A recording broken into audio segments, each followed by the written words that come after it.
mga need nila. Saan nila dadalhin? Correct. Okay, so later on, we will unveil the 5 bikes.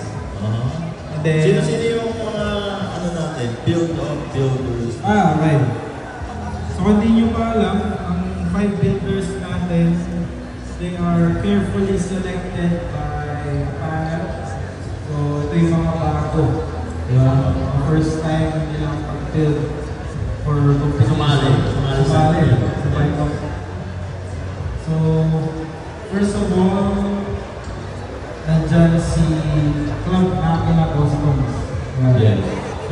Josh Reyes. Josh Reyes, Keeper Policarpio, at saka yung mga partner nilang mga shops. Orion to. So, Orion gumawa yung Exhaust. Okay, so yun yung nakita ko na ginagawa nila for PG. So, kwento sa akin ni Josh, siya, pumili siya ng mga tulong sa mga shops. Pwede naman masama yun. Pwede mong i-outsource naman siya. Okay. Pangpucho, hindi naman talaga kumagawa ng pangpucho. Handlebar, papagawa kay Jenny Formoso. Mahal doon, mahal.